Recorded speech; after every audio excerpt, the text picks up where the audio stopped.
All right. Good morning, everyone. I'm so excited, as always, when I do my fun second Thursday of the month webinars for my South Coast Veterinary Management Solutions. I love doing them. I love having everybody join and everyone get education and all the things we get to do. So thank you all for coming today. If you're watching this on YouTube later, thank you for watching. We love it when you watch it later, even though I don't get to see you. This is the first time you've ever joined me, then you don't know, and I'll introduce myself. My name is Melissa Tompkins Lewis. I am the owner of South Coast Veterinary Management Solutions. I am a full-time practice management consultant. I work with a lot of hospitals, and as I say, instead of working with one hospital, I help with the management of many hospitals, which is actually kind of fun, although kind of difficult if there are four hospitals having problems at the same time. It can be a little bit overwhelming, but I love doing it, and I'm very, very happy and grateful to be able to do these webinars with you guys and be able to share all this information. If you have not already liked or subscribed to my YouTube channel, it's at South Coast Veterinary Manage 263. Please check that out. I do email first before I do the videos, and then I upload it later, so you'll never miss it as long as you're getting my emails regularly. And today we have a very special guest. And for those of you who don't know, I'm an OSHA safety nerd. I do love this stuff. So when Kim said she wanted to do OSHA, I said 100% wanted to do it because I love this. I love keeping people safe and also helping practices be compliant with their rules. So Kim, I'd like to introduce her. Kim Mackey is our lovely speaker today. I met her through the BHMA a couple of years ago. I've listened to her talk and think she's an amazing speaker, and I'm so excited for her to do this today. So Kim is going to talk about all sorts of OSHA safety. It's not just a job, it's an adventure, which I think is amazing. So Kim, I'm going to go ahead and pass it over to you. Oh, before I forget, if you have questions, please feel free to throw them in the chat. She will answer them. We'll get them answered at some point. So please go ahead and throw them in the chat and then we'll get back to them. So anyway, go ahead, Kim, take it away. Thank you. Hello, everyone. I'm happy to be here with you. I am actually going to switch to the next screen so you can write in the chat while I'm talking about myself to start. Because there's a question I want you to answer so we can kind of get a feel. But it is basically, what is your biggest challenge when teaching safety? So while you're answering that in the chat, I will talk a little bit about myself. So I have recognized some names, so I know some people have already seen me speak at some conferences. I worked in law enforcement for over 30 years, and then I also managed a vet practice for 15 years. Or actually 10 years, but I was in the vet world for 15. So I have a very background. So I started a business called Candid Approach Consulting, and I work with vet hospitals and some other firms, construction, some other things, and I basically help with HR, leadership, management issues, all that kind of stuff.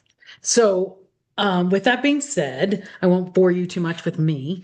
We'll move into what we're here to learn. Now, I'm not going to go into a lot of the OSHA specifics. My main goal for this is to help you train your staff and to make it more fun for everyone.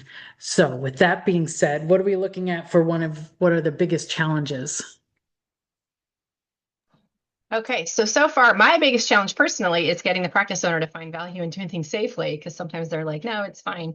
And then Leo says, keeping my presentations fresh is his challenge. So Leo does the safety at his hospital, so safety is his jam too. And then Darcy says, getting others to consider it important, 100%. Redbird Veterinary says, finding information that is veterinary specific, keeping staff interested. And then feel all these. And then Sandy says, owner involvement. And Caitlin says, my biggest challenge is compliance. And before I forget, if your name is not on your sign-in, I'm giving everybody credit today. You get 1 hour of CE credit. So if your name is not on your sign-in that matches what I got registration, you please send me a message to tell me who you are. Yes, that's important. So these are basically all of the things that we all feel when we're teaching safety. And so a little bit from my law enforcement background is obviously the number one important thing is I want to go home safe. So safety was a really big thing for us. We got trained on safety all the time. I carried a gun, I carried a taser, I carried a baton, which unfortunately I never got to use. Or fortunately, I should say, I carried mace. So we did training pretty much all of the time. And we used to complain about doing trainings all the time because they can get really boring, can get really a pain. So we did defensive tactics training.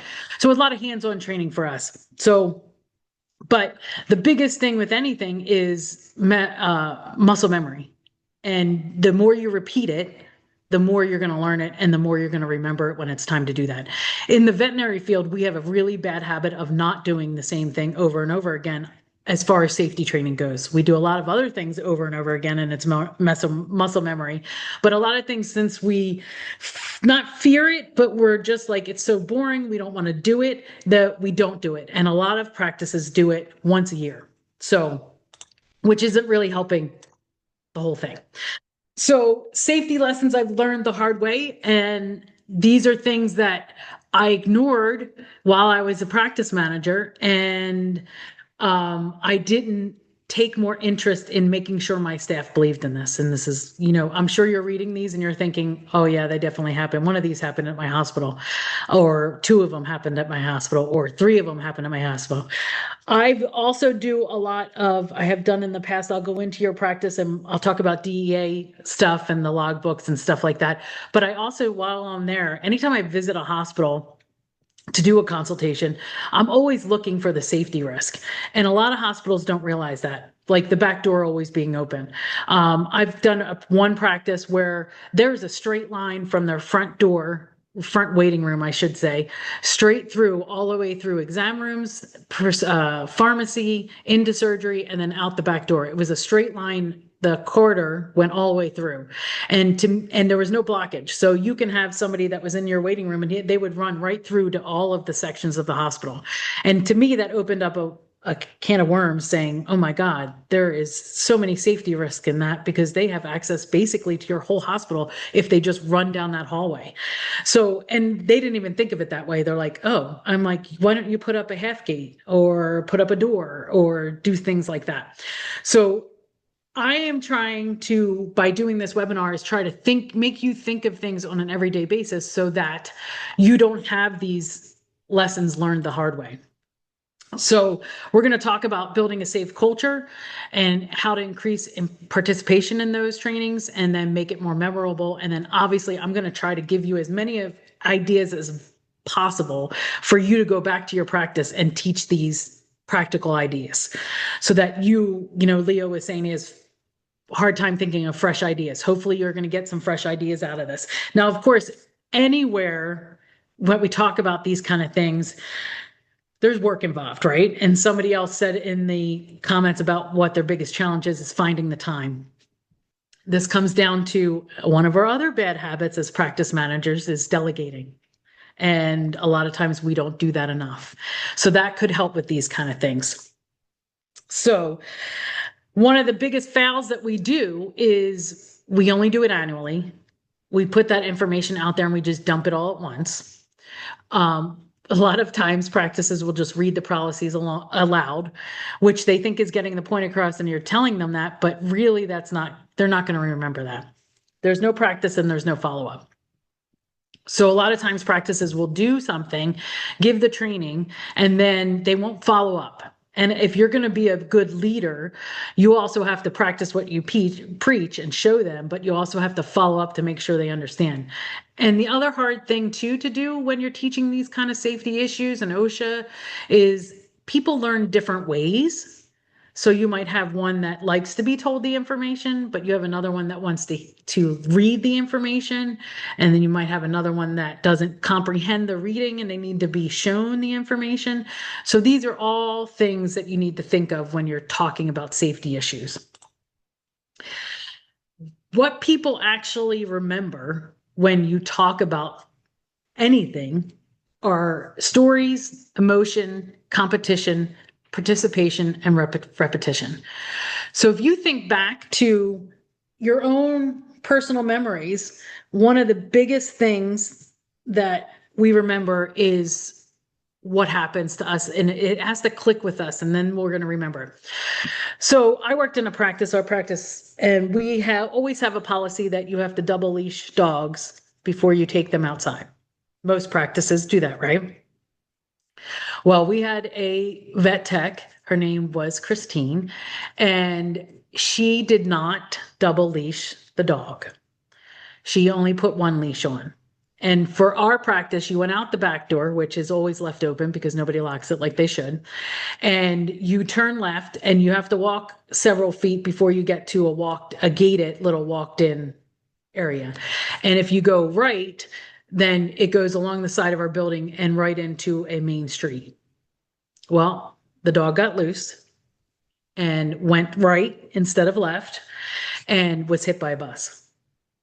And it was a small dog. I believe it was a Yorkie, if I remember correctly. And this was many years ago. So this was a lesson that we learned very hard. That vet tech was devastated. She was so distraught that we actually had to drive her home. She didn't come back to work for a week, and we were fine with that because she totally was so distraught over this dog. But it doesn't just affect one person, right? In a practice, it affects everybody. So then we now have the owners that are in their room that we have to go in and tell them what happened. We have the doctors that had to go out to the front where the bus was that killed the dog and pick up the dog. Then we had the bus full of kids that was in the bus that hit the dog, and it just steamrolls, right? So I don't mean to make you all sad on that story, but it's a good lesson to learn. A lot of people remembered what happened there and double leashed after that incident because of it was a memory, it was a story, it was an emotion. Everybody in that practice, we actually closed the practice that day and had a lot of grief talking, stuff like that. And, we've canceled all appointments. It was really a rough day, but that was a story that I'm never going to forget as a practice manager. And it brings in now, do you want to tell the staff that kind of story? Sometimes you do, sometimes you don't. It's very jarring and it makes you remember everything and it gives emotion. But if you don't link something to these kind of OSHA safety trainings, a lot of times people just say, oh yeah, it's whatever. Like, especially if you send the trainings through, and you just make them watch a video. Sometimes that doesn't get the same feelings, the same emotion, the same attachment that it would be if you do something else. So one of your goals for really boring OSHA training or something like that is you're going to try to make it more memorable, and to do that with different things, and realize that not everybody learns that way, but you're going to get a lot more out of some of the things I'm going to talk about later. So having a culture of safety really is the first thing you should do. It is an environment that reflects the attitudes, behaviors, perceptions of employees about safety and the organizations about safety. Now, if you have an owner, which somebody mentioned in the chat, that doesn't really necessarily buy into the safety culture, that's something you're going to have to work in to get them to have that buy-in, because in reality, your safety issues, and this might be how you teach that to the owner, your safety issues, if something happens, cost the practice way more than it would if you just did the trainings and did them right. Overall, having somebody slip and fall and they're out of work for 3 months, you're paying it, and the practice is paying for it. For this example with the dog, we ended up really paying a lot. Thank God the owners were really understanding, and they did eventually get another dog, and they did come back to us for services, and that worked out because we were really honest and upfront with them about what happened. And the vet tech did have conversations with them about it and all that kind of stuff. But if you don't have that buy-in from your owner, that's a way to sell them, because a lot of owners see it price-wise. So you can go to them with a price saying, look, this is what it costs, and you can find these online. This costs if somebody's out for 3 months for workman's comp because of a slip and fall, this is what it's going to cost the practice. But if we have these kind of interactive trainings that is going to be more fun and great for the team more often, then this is what it's going to cost, and look at the difference. And they might buy in. The clue to see if your culture even evolves, a lot of places don't even have a safety culture, is to ask one of your new employees to explain what safety reporting is. And if they know it, then you're starting to develop a culture. If they don't know it, then you don't have a culture. You have a culture that's not there. It's non-existent. And that's where you need to start building that. And and prioritizing what safety is. Because in reality, having those trainings and having that safety culture is going to save that practice a lot of money in the long run.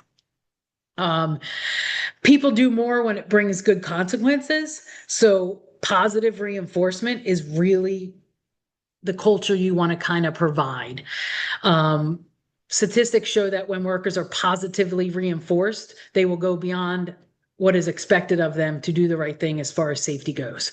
So you have to really make an effort to have a new safety culture in your practice if you want it to be something that safety is important and valued at your practice.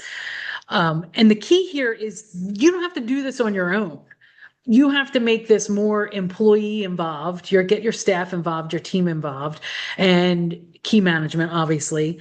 But you have to make sure your employees have a vested interest in having that process. So getting them involved in that, making that culture. When I started this in my practice years ago, we had team members that were, you can tell, who kind of like safety issues or OSHA, like Melissa said, she really likes OSHA stuff.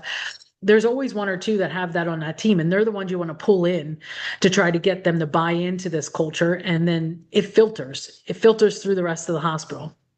You're always going to have one or two people who are like, wow, this is bullshit. Like, sorry, didn't mean to curse there. And that it's not going to work, but that's everywhere. That's in every job I've ever been in. There's always one or two people. The difference between vet practice and really it's not that much of a difference, but in law enforcement is my safety was at risk every day. And therefore that's why I took a really significant role in training it, because my safety every day, I wanted to go home to my family every day. And in the vet world, it's, not that your safety, because there's more and more things which we're going to talk about workplace violence too in this section. There's more and more things happening in the vet world, but you have to get that buy-in from your team. So to have this culture, it means daily conversations, daily habits, and daily awareness. You have to really make the effort to have those conversations. And I'm not talking about you don't need to have like 6-minute diatribes on one topic, but it's just making sure that people bring it up. Like if it's the back door that's always being left open, that's something you're going to have to reinforce every day. Like, please lock the back door. Can you go lock the back door? Make sure the back door is locked. And you don't have to do it. Make them go check. Say, hey, can you go check and make sure the back door is locked? Can you do this? It's just daily habits. There's this thing that says you do it for 28 days and then it's in your habits and you do it continuously. So this is just what you have to do to change that culture, to make sure you're having those conversations and those awareness every day. And it's just little things. You can talk about needles, you can talk about client safety, whatever it is, it's just having those conversations every day. Something's brought up every day and you don't have to think too much about it. It's not like you have to have a script or anything like that, but in your hospitals, what's the lacking in some of the cultures. So you just need to bring that up a little bit more. Asking the questions, building it. So psychological safeties. Can employees report concerns without fear? I can't tell you, and I've said this a lot of times in my other ones when I've done safety trainings on different topics, is you ask your veterinary receptionist or CSRs, whatever you want to call them, if they had an issue up front, would they call 911? And you would be amazed at how many people would not call 911. They would call their practice manager or their owner, or they would ask a doctor instead of calling 911. So these are the conversations you need to start having to build that culture. Ask your staff, do they feel like they can't report something because they fear it? Or what issues they think they worry about. Now, it doesn't have to be hospital related. Why can't it be safety related? Like if they have an issue with your parking lot is really dark at night and they can't see, that's an issue. And even if they never had a burglary or a theft in the practice, they might think that that's an issue. I listed some of the safety risks that people talk about a lot in the veterinary world. And they're not necessarily in order there. So when you see those burnout and fatigue, animal related needle sticks, believe it or not, needle sticks is further down the road. Speaking of needle sticks, we had a vet tech who carried down a, big box of needles that were used, and she fell down the steps and she was covered in needles. So like she had a ton of needle sticks. And then, so what happened though is she took the top off of the needles to, the bin before she went down the steps, instead of waiting until she was down the steps and then taking the lid off. And maybe if she fell, with the lid on, she might not have needles all over her. So there are little things like that. Workplace violence, client aggression. Client aggression is actually on the rise, and it has been since the whole pandemic thing. Controlled substance, DEA issues. And another thing that's getting really big that we're seeing a lot of is cybersecurity stuff. So, and a lot of vet practices don't talk about that, yet we allow our staff to be on, they answer our emails, they respond back on website stuff, they do all that kind of stuff. And some are doing some cybersecurity stuff with what to look for spam and ransomware and all that other stuff, but not a lot are. So that's something to think about too when you're talking about topics. So that's how you start to build your safety culture. And you should have an idea of obviously what head management wants. And a lot of times if you're in a corporation, they might already have this kind of stuff. And I found that when you're working for a corporation, they can be a little bit more boring than private hospitals. So that's something to think about, is that they rely a lot on the safety as a corporation, but they should really start to think about how to teach that stuff in a fun, adventurous atmosphere, so to speak. So now we're going to talk about how to get that through. So humor I make fun of myself all the time. And it's just the way I've gotten through life. And it creates retention, and you just got to make sure that you keep it appropriate and relevant. Appropriate is a big thing, because what I find humorous, especially since I was in law enforcement, some other people don't. So you just kind of have to watch when you're talking about humor. But nobody remembers a boring training.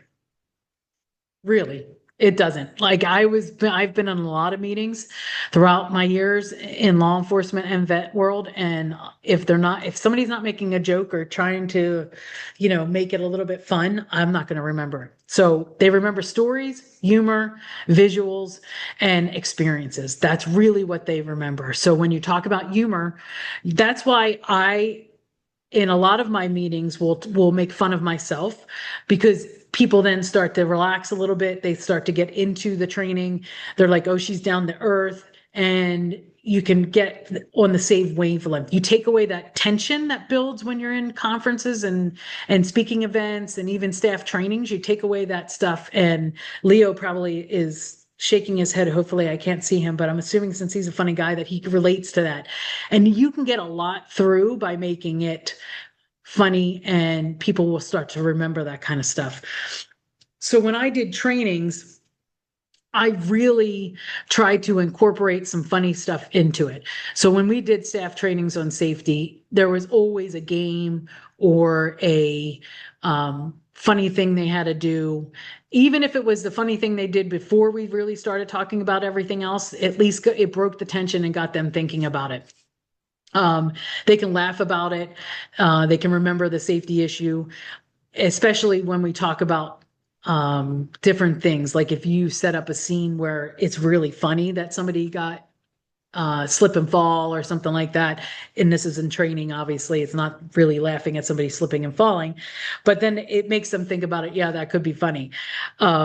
Just think about it. Think about all the safety trainings you have done over the years or you've attended over the years. What really made you remember those, and what made you remember the topics we were talking about? Kim, The embarrass. Can I add Go something? ahead. So a month or so ago, might have been 2 now. I did it at home, and I'll tell everybody now on my YouTube. Well, everybody will know. It's fine. I decided to try. I was trying to save a spider in the corner of my bathroom, and I love spiders, so it's what I do. And I needed to get my ladder and get into the corner of in my shower put the ladder in the shower. And then I stood on the top step of the ladder, which you're not supposed to do. And I know now why you don't do that, because I fell off and slammed my back against the faucet handle, giant Oh, bruise. I shared the bruise with my good friend Leslie, and I said, feel free to use this in your safety presentation next week when you talk about ladders, and say this is what can happen if you don't use the ladder appropriately. So Leo, you now know who that bruise was, because Leo works with Leslie. So yeah, it was gnarly. So do not stand on the top of the ladder, and feel free to share this with anyone, because it was a huge safety issue. And thankfully I didn't break anything, and it was just a bruise and it healed. But I was, thinking, oh, it's fine. It's got the little handle. No, it was not fine. So, Oh, was the spider okay? well, I had to catch him later when he moved out of that corner because I couldn't get him. But thank you, Leo, for making sure the spider was okay. It was a daddy long legs. You got to help him. yes. But that's going to see now when I talk about ladder safety, my mind's going to go right to your big bruise. If you want me to send you a picture, you're welcome to use in your presentations. I don't care. It's just my back. So. No, believe me, I am very clumsy. So I have a lot of my own bruise stories. I fall a lot. So yeah, the worst bruise I've ever gotten was I turned my back on a horse and got kicked in my butt by a horse. And, that was, obviously a safety issue because I turned my back and I shouldn't have. So, but these are the funny stories, the embarrassing mistake, the shocking example, like the dog dying by getting hit by the car.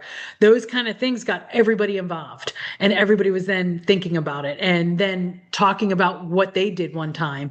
And the stories go on, and then it's teaching them along the same lines that they shouldn't do this, they shouldn't do that.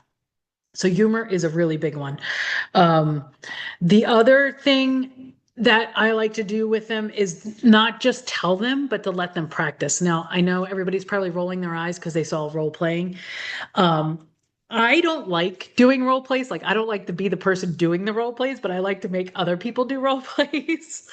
So role playing and scenarios really do help with this kind of stuff, because it builds confidence, it creates muscle memory, and it reveals gaps in the policy training and communication part. Because if you're having them do this role play and scenarios, especially based off of what you already have in your policies and procedures about something, like if you do a scenario about a fire in your building, and in your policy it says that you go to this certain area once you leave the building, and or better yet, most people who have a fire thing, you're not supposed to take the pets with you, right? It's your safety first. But then you guys do this fake drill and you might have 7 vet techs that carried out pets. Then it might be going back to talk about that kind of thing. And it also provides a safe environment to make mistakes and to learn. So if you have these, it increases engagement. Because the funny part, then you're going to go back to the humorous part. If you make the role playing in a scenario funny, like let's talk about the angry client demanding a refund. You'd also be shocked about client service that don't have, they don't feel like they have the autonomy to help clients more than they do. So they don't think that they're allowed to do certain things because they weren't ever told they were allowed to do those things. So if you assume your CSRs believe they're allowed to do this, that, or that, make sure you say it verbally and fully, so that they understand they do have the autonomy to do those kind of things. Like calling 911 is a big thing. I hope you ask your CSRs today or tomorrow and say, hey, do you know if there's ever an issue in here and you have to call 911, you can do that without telling anyone, and see what their answers are? Because I think you'd be surprised that some of them would not realize they did it. And I've done trainings with CSRs and asked that question, and there might have been 70 people in the room and only about 10 of them raised their hand saying they knew it was okay to call 911. So it's just what you assume people think is or know is really a bad habit to get into when you're talking about safety issues. So you really have to think about different things that you can do to make these scenarios fun and educational at the same time. Like, have you ever trained them on what happens if there's a DEA discrepancy? Do they know what the consequences are with that? Do they know that there might be, if there's a discrepancy and the DEA comes in, that there might be an audit? And do they know how much that audit will cost the practice if they have to pay for that mistake. If they get a threatening phone call, like a lot of times employees think that if the client is threatening them verbally on the phone, that it's no big deal and it's not an issue. But do they know what to do in that instance? Do they know how to record the information? Do they know what the next steps are? Do they know that who they have to report that to? And what if there's an emergency with a client, like say a client in the lobby faints? What do they do? Are they trained in any kind of first aid for humans? And do they know what to do in those instances? A lot of animal hospitals are really good at knowing what to do when there is an animal problem, and a lot of them lack the skills or the knowledge to what to do if there is a human safety issue. So these are all things that you can do. And they don't have to take a lot of time either. I mean, a role play can be 2 or 3 minutes, and you just have to give them the scenario and have them play it out. And it's different with vet techs and receptionists, but my whole goal is you put the vet tech in that scenario because they don't deal with the people on the phone all the time. And it's funny to watch how they would react to it compared to how a CSR will handle it. And that's your way in. Like, how would you handle it different? You deal with this every day. What would you do differently to get that client back down to neutral level instead of making it worse? They have to get involved emotionally and cognitively while they're role playing. And that's what this really helps. And it gives them empathy too, between the different roles in the hospital. So they really understand, and they give them empathy too when, because you're always watching somebody doing a role play or a scenario, and you have empathy for that person because they're nervous and they're afraid to say certain things. And then you kind of get a little bit, you have that empathy for them. You're like, oh geez, I would feel bad in that same situation because I don't know what to do either. But to make it funny and interactive and tell them, it's a safe space. Obviously, everybody's got to learn, and this is what it is. It's a learning education thing. It's not to make people feel uncomfortable or to downgrade what they say or to, make them feel bad for what they said if they didn't say it correctly. This is all, you have to make sure you push back that this is all learning how to do social skills, how to work well together as a team, have them get those connections, resolve conflicts, and collaborate together. It's a whole team building thing when we do these role plays and scenario works. It's not just you standing up there reciting what they should say or not say, or having them read a policy of what they should say or not say. It's them getting involved in it. And you can also then turn it into, what would you do differently? How would you change it to make it better? What do you think we should do as a team? Should we change our policy on this? It opens up a lot of conversations and people get more engaged with it. And you can also play it off with a role play, say, don't do what you think you should do what you think you don't do. And have them play the villain in that story and get them to make the situation worse, really, in a way, and then how they would fix it. And that's where your team comes in. It's not just the 2 people up there. They can work out the scenario and say it, but then you're going to get the whole team involved with, hey, how would you do it differently? What do you think we should do here? How can we do this? That kind of stuff.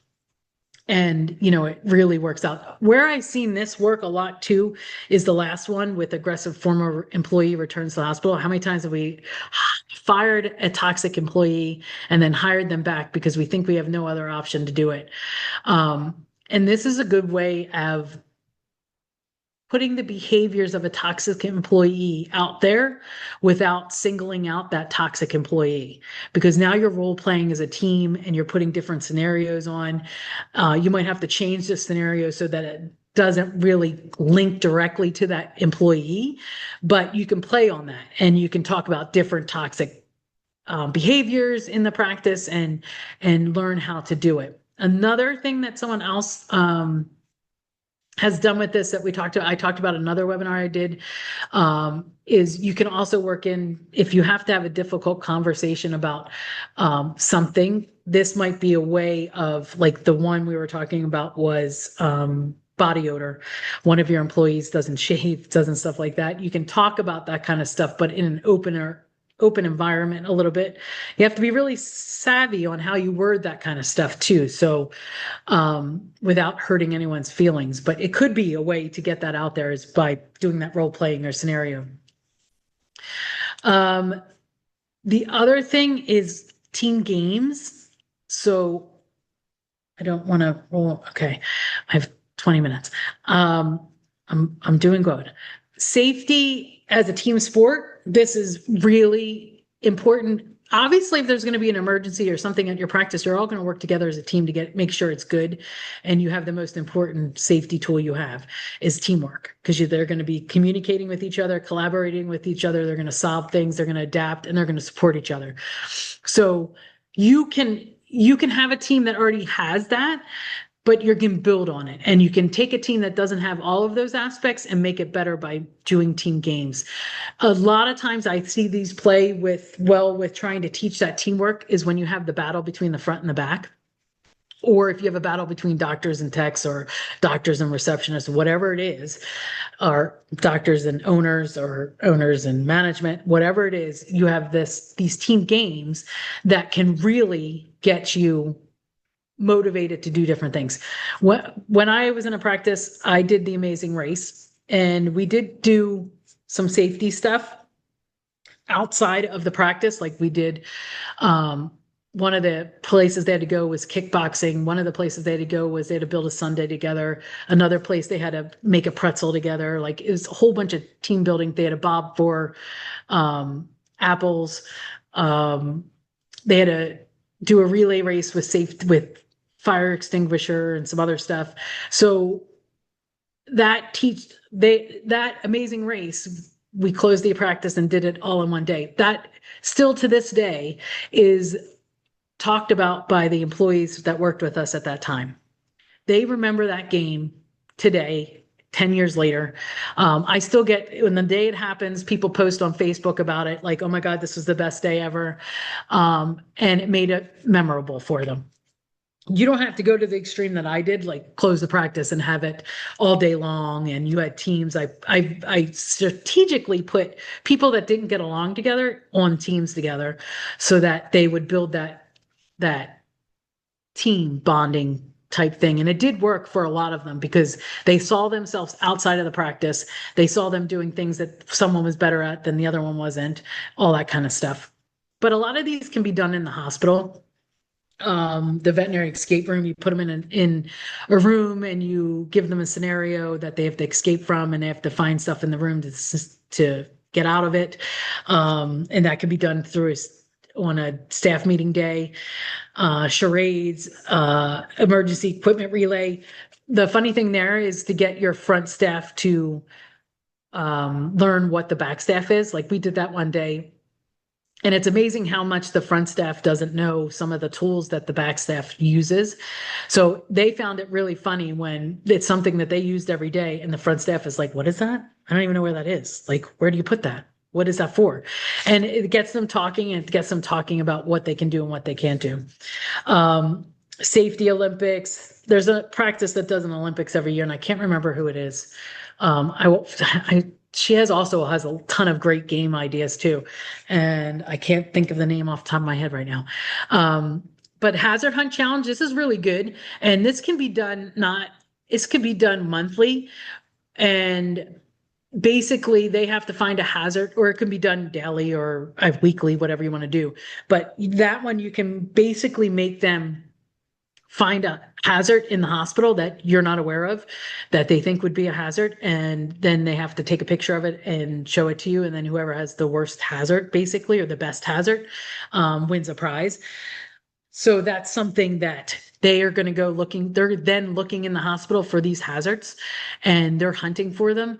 Now you can either set stuff up, or you can just let them find something on their own, because every hospital has a hazard that you're not aware of, and they can find that on their own. But the goal is just to have fun with it and building habits and relationships. The better they work together on solving these kind of team games, the better they're going to be when there is a real hazard and a real issue in your practice.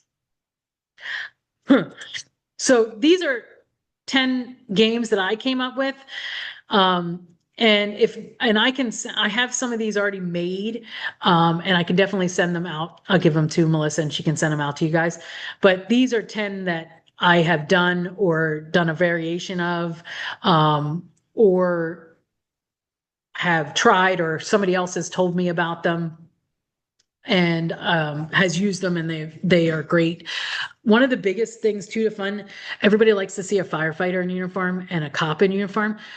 Most people, women anyway, or well, not really, could be anyone, but that's a good way to have them come in and do a safety training. It gets them interested in learning different things with different sets of people. Sometimes it's better to have other people come in and do these trainings and do these races and these games, and it's not coming from management or ownership. So it's something different. But and I can also send out the PowerPoint too. Melissa, if I don't think I sent it to you, but I can always send this out so you guys can have this too. Okay, thank you. The rewards, this is the big thing too. Praise, rewards, and recognition are appealing.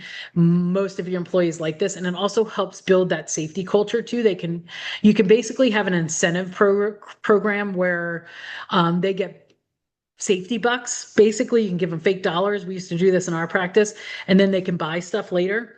They can buy to leave early. They can buy extra PTO. They can buy lottery tickets from you, coffee, gift cards, stuff like whatever you have on hand from, vendors, anybody that drops stuff off. You can have that kind of thing. You can say, I'm going to donate this money to a charity of their choice. Lunch with leadership. Most people probably won't choose that one.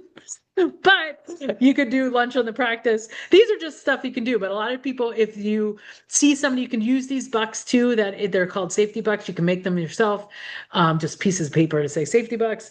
And if you see somebody doing something that's safe wise, like if they go beyond something in your practice, or if they lock the back door that nobody else locks, you give them a safety buck that you just carry them in your pocket, hand them out when you see it. Or, the doctors say that somebody did something, or the other staff says, hey, so-and-so did this, you give them a safety buck, or you just reward the things. Whoever wins obviously wins the games or the teams or the scenarios, the role playing, or you say in the role playing session, if you have more than one, who was your best, who do you guys think was the best at the role play, and they get the bucks or they get the reward. But giving them something, people like to get something in response, and then they remember that recognition or that reward tied to that safety issue. So it's definitely something to think about. Bluetooth speakers, gas cards, massages. We had one time a chair massage person come in and give massages upstairs, to the people that gave the best safety stuff, stuff like that. Go to local places, golf, Topgolf, bowling, axe throwing, all of those kind of things. Just to have those on hand so that if somebody does do something safety related, that you can go ahead and give those. Monthly safety calendar. This is a great idea to already have this set up every year. And so you know what you're going to do every month, and then just do something that month for it. Doesn't mean you have to necessarily have a staff meeting every month on that, but it's meaning that you're going to address that topic that month in some way, some form, in whatever you want to do. If you want to have a role play, if you want to do this, you want to do that, whatever it is, you just have a calendar already made up and it's already there. And this is what you're going to touch on. And this is what we're going to do. It's also very surprising to me on the amount of hospitals that I talk to is how many people don't know where their fire extinguishers are, where their first aid kit is for humans. If they have a CPR, whatever that, thing is, if that's where that is, I can't think of what it is. It's not called CPR thing. But this is the stuff you should be talking about daily, all about this kind of stuff. So this is just a monthly staff calendar that you have made up in the beginning of the year, or even start it now, and you have it for the full year, and then you already know what you're doing. You can even write on that calendar, we're doing fire safety, and we're going to have the fire department come in, or we're going to have a fire challenge and have a relay race or something in the practice, something like that. But you should have it so it's already done. You already know what you're doing that month, and it has to be done by the end of the month. And don't forget, you can delegate somebody in your staff to do that, to organize it. Because a lot of times these guys love to put together those team things, especially the games. They love to try to figure that out and say what I'm going to do. So you can even not make it one person, make it a different person every month. And they have to come up with a way to make sure they train this specific thing for the team that month. And then it gets them involved. And they like that a little bit better. I'm going to talk really briefly about workplace violence because, you know, that's where my background is in law enforcement. These are some incidences that have happened in the last couple of years with shootings. The one in Kentucky, there was one in Florida. Kentucky was a dispute between the technician and the owner, and it ended up with the technician being fatally shot. In Florida, it was a former employee came in and shot another staff member and then took her own life. And that one was geared towards employee and workplace related grievances that were either left unaddressed or weren't addressed as well as that person thought. Washington, I didn't have a year on this, but that's where a cat had died and the owner of that cat came in and stabbed the veterinarian multiple times inside the hospital. So you're dealing with an irate client, but then you're also now dealing with how to train your staff on that kind of stuff. And then they went to another one and attacked a receptionist there. And then an arson in Australia where 2 veterinary clinics owned by the same group were targeted in arson attacks. And they had threats beforehand too. So when you're talking about this kind of stuff, a lot of people don't like to train on this kind of stuff because they're always in the veterinary field. We think it'll never happen to us. We're not like that. Clients aren't like that. We don't have any issues like that. But in truth, this happens all over the place, not just in the vet world, but everywhere else. And you should have training on this kind of stuff on what you can do. If your staff doesn't feel comfortable calling 911 on little issues, then they're not going to feel comfortable calling 911 when something major happens. It doesn't always start with violence. So I wanted to point out with this kind of stuff, which you should train your guys, is workplace violence can start with little things. Level 1 is just raised voices, profanity, insults, angry social media post. Now, I don't say these things to make you think, oh, this is going to be, we have to train them to be safe and do all of this stuff. And we have to make sure we recognize every little profanity or raised voices that comes through. I'm not saying that. I'm saying you should be more open to realize that violence doesn't just come at the pet dies and the owner comes in and stabs the vet.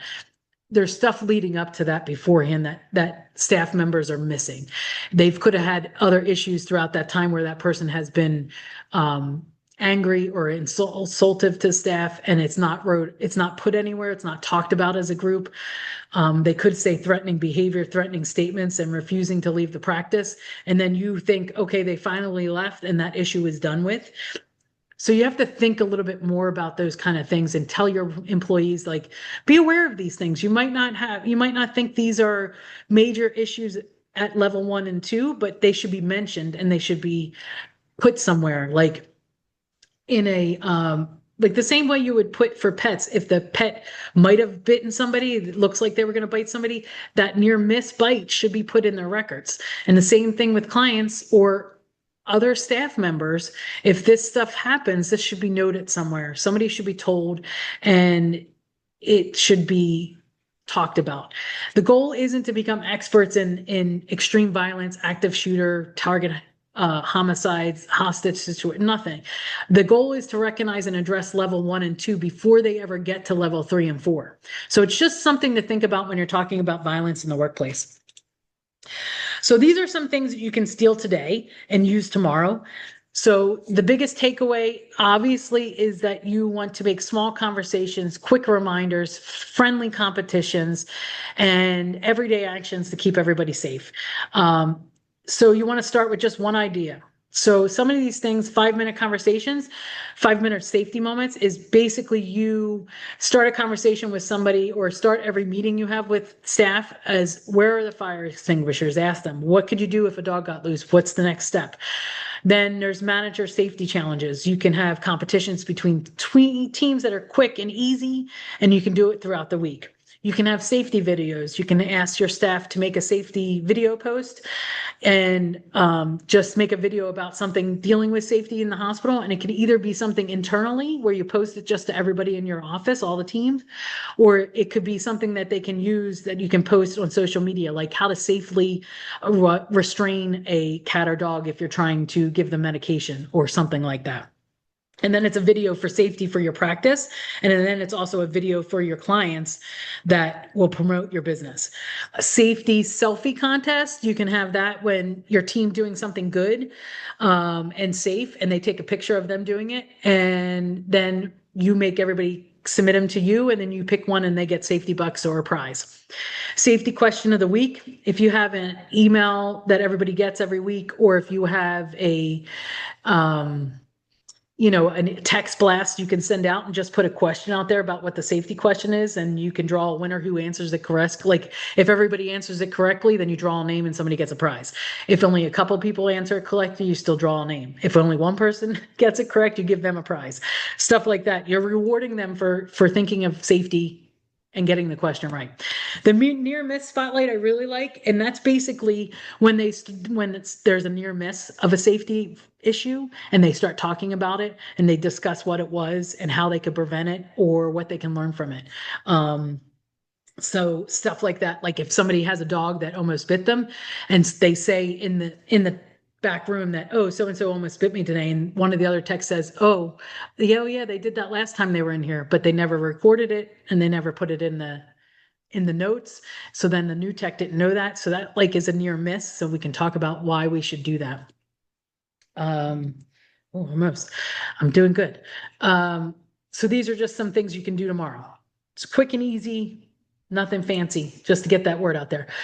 3 things to do on Monday morning. So you can walk the building and try to find out if you can see any hazards that are out there.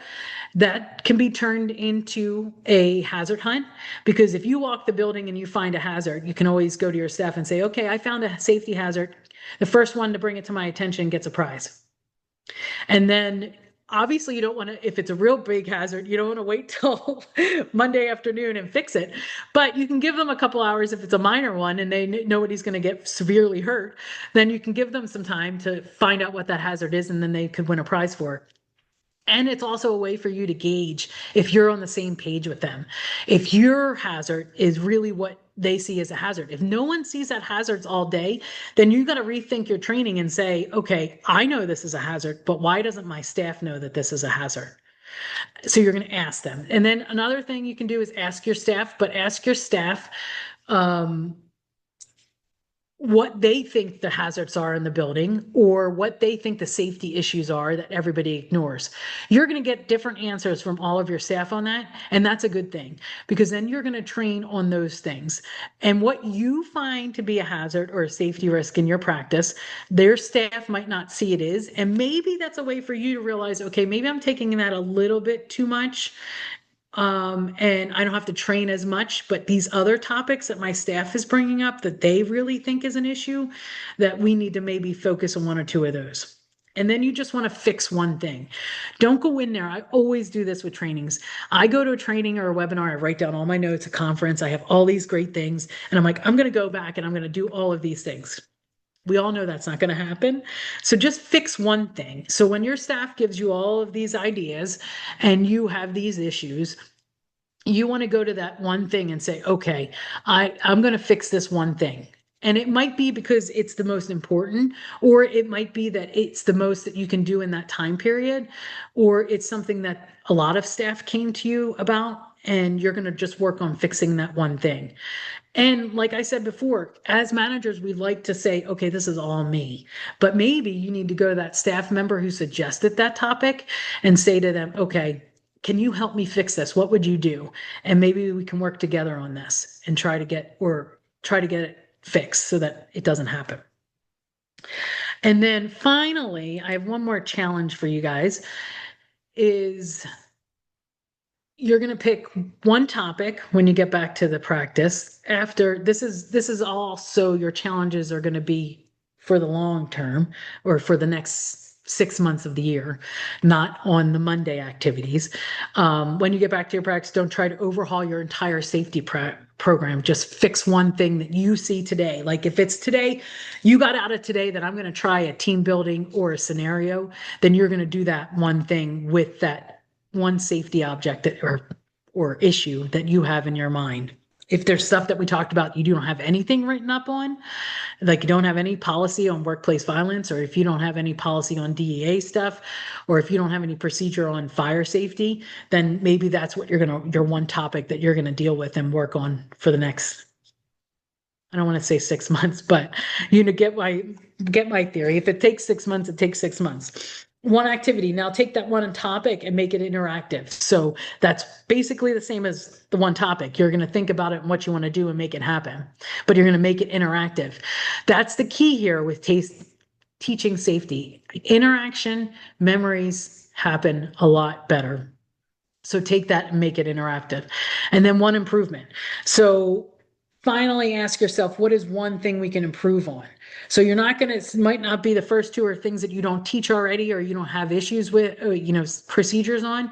And this one is going to say, okay, what can I take right now that we do, but we're going to improve it a little bit better. If you do safety training on annually, then this might be the thing you want to improve on. Or if you have a safety issue that you're not getting through to them, the team's not getting it, then we need to think of another way to improve it. So hopefully this has helped. I know I'm close, so does anyone have any quick questions we can get? While that's coming up, I'm going to put up my information where you can reach me on there, and that will be obviously included in the webinar stuff too. But is there any other questions out there? There was something that Jen W had said in the beginning when you asked everybody like what their biggest, not frustration or like issue with doing safety training and stuff. And I didn't address it when she said it, I saw it later, but she put finding time. So I guess that's a really good question, is how do you find the time to do the training or put the training together? Like, what would you suggest? So that's why I lean a lot. Most of my trainings, when we were talking about interactive stuff, I did at staff meetings. But with that being said, I didn't do it all myself. And a lot of times practices have separate meetings for techs and separate meetings for receptionists. And if you're in a 24-hour hospital, it's really hard because there's so many staff and there's different shifts. But that's why the 5-minute stuff, the 5-minute conversations, and that doesn't take a lot of time. And having the staff do the selfie stuff and the videos, that doesn't take a lot of time. But in reality, and you're going to hate my answer for this, but if you don't find the time, you're going to pay for it in the end. And that's what you kind of have to say to yourself is like, okay, it has to be important, because if not financially, it's going to cause me more problems down the road. And delegation really is, if you asked any of your staff, I'm sure there's 3 or 4 people that would love to put together a team bonding safety issue, safety Olympics or stuff like that, because a lot of people get involved in that kind of stuff. So I think as managers, you have to step back and say, okay, when am I going to find the time for this? And it's not all on you to find that time. It is, in a way, as if you're doing a group training like that, you're going to have to find some time in your schedule, and you're going to have to shut down for an hour to do it all together. So shut down for an hour. The hour that it's spent on that time that you're not practicing and everybody's getting together is going to be so much more meaningful to your staff and your team overall, that down the line, you closing that practice for an hour or two once a month, or once. I would do it once a month, but that's me. Is going to cost you far less than if they never get the understanding of how important safety is and you have a major issue. No, thank you. The other thing I wanted to kind of, and I'm sure you're aware, so for those people who are in California, we do have a very specific workplace violence prevention plan that every hospital or every business was supposed to have put together and trained on the team in 2024. I know there's still places that don't have those, but a lot of the stuff you talked about is within that plan, stuff you're supposed to be paying attention to, training your team on calling 911, reporting the issues, like all those things. So if anyone's done that workplace violence prevention plan, hopefully, if you haven't done it, take a lot of her tips, because she has some great stuff that you could put in it. I don't know if other states, I know Texas has one for healthcare, but I don't know if we're considered healthcare in the Texas one. Susan, if you're still on, if you want to share if you guys were considered healthcare for your workplace violence prevention plan in Texas. Because I don't know. I was looking it up and I couldn't. No, not that I'm aware of. Okay. Okay. And I know some While we're boarding talking people about, too, so yeah, go ahead. that is a really good idea that they should do that. But I think California is always far, far more into that kind of making those things than any other state. But the one thing I caught in the chat because I was just looking through it, is the one that was talking about the owner and you know, making the compliance issue. Someone mentioned compliance and somebody else mentioned the owner buy-in. And Susan wrote in there that you can write somebody up for non-compliance with safe standards. You can, and that includes your owner. So, and I push back all the time because I am a firm believer in that you need to push your owners as much as you push your staff. And believe me, I talk about this in front of doctors, and a lot of them don't like it. And because I was very big on pushing my owner, and if my owner did something wrong, I called her out on it all the time. And we're still friends to this day, even after she sold the practice. And in fact, we're going on vacation next month. But with that being said, I pushed. Did she like it all the time? Absolutely not. And I'm sure your owners won't like that. But you can always, my view on practice manager and the doctors too, if you don't have your doctors involved in safety issues, get them involved because everybody needs to be on the same page as far as safety goes. And if you write people up for not doing certain things, if a team member sees you writing a doctor or an owner for not doing a safety issue, how do you think that's going to make the rest of the team feel? They're probably going to be one. What was that? I said accountability. Yeah, they're gonna love that fact that you're holding them accountable because more than not, the reason we have toxic behavior is because we don't hold the higher ups accountable for their behaviors. And you just got to continue pushing your owners and doctors into saying, look, if I have to hold somebody else accountable for the same behavior, I have to hold you accountable for that behavior also. It's gonna build a better team if you start doing that. Now, we all know owners, so it will be a work in progress for that, but in the long run, and I'm not above having a team member go to that owner or doctor and say, hey, I think that's great that, like, I would facilitate this. I think that's great that you were written up on that. It shows that we're all on the same level and we should all be doing the same things.